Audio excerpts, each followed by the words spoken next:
Hi, I wanted to make a video today about limiting beliefs and, when we're feeling a bit stuck, when things are not really moving forward in certain areas of our lives and we feel like we're, really working hard to have whatever it is, and we feel ourselves, we are making steps towards it. We are getting closer and closer, but it's not quite happening fast enough, big enough, the way we want it to. And, sometimes that is just that life needs to happen at a certain pace.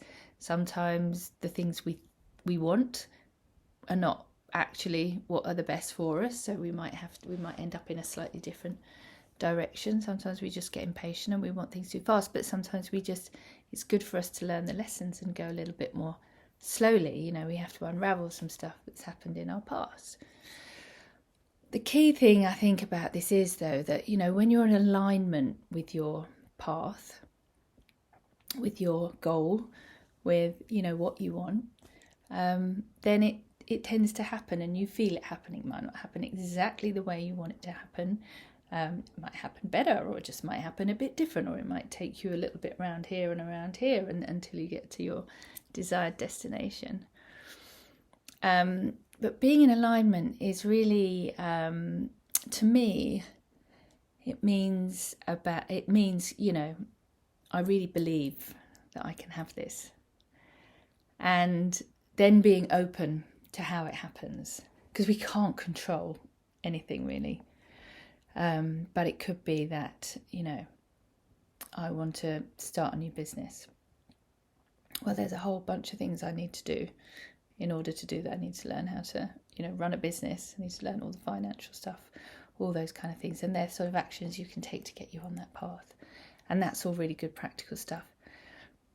But if things start getting in the way and it's not happening, it could be that you've got a belief and you're not actually doing them wholeheartedly, or you're not doing all the right things, or, just perhaps you don't believe that you deserve it. That you're worthy of doing this thing. Could be that you want to have a really healthy relationship, whether you're in one or not. Whether you want your current relationship to be really healthy, you're struggling to kind of, put in place some changes to make it really healthy. Or if you're not in a relationship and you want to attract one and you're not, you could be dating and really trying to do your inner work and learning about all these different things, and it's not happening. So in that case, again, it could be that you feel that in some way you're not deserving of that kind of relationship, a really healthy, loving relationship. You don't feel worthy of the love of someone that you really love, all those kind of things. And, it applies for all the other things. It applies for having money.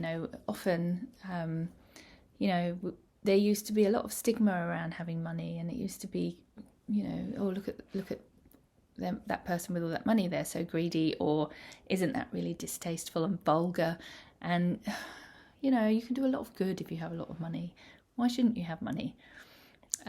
So it's kind of undoing some of those things.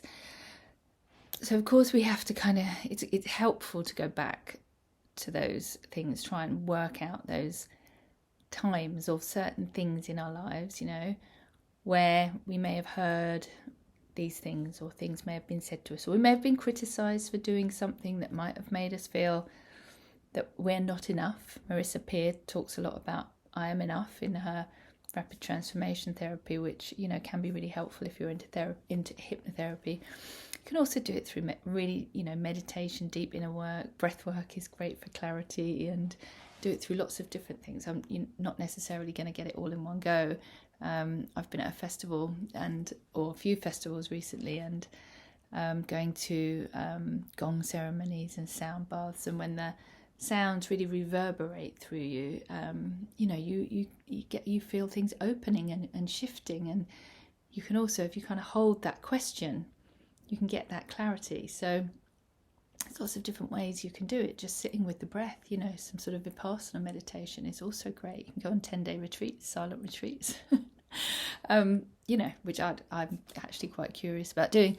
And the point is to get to that, get to know yourself, get to know all these different things that have happened to us, where we've created beliefs about ourselves. I'm not worthy because of that. I don't deserve it because of that, or I shouldn't have it because of this. And, all those things. Go back to those times, perhaps in your life, or things somebody said, or something that happened. Something bad may have happened in relation to money or a big thing, and, that you were trying to do and it went wrong, and, you just feel like, oh, that went wrong because of X, Y, and Z, and that sort of perpetuates that belief. But it will probably come from quite early on. So finding those things and then kind of reversing that process, and nurturing those characters, those little things that those beliefs that we dreamed up to protect ourselves. There's a story about the Golden Buddha. There's another video I made about this, and it was all covered in plaster to protect its beauty so that the warring soldiers didn't find it. This plaster, hundreds of years later, 500 years later, was taken off, and there was this Golden Buddha underneath it. And that's kind of what we do.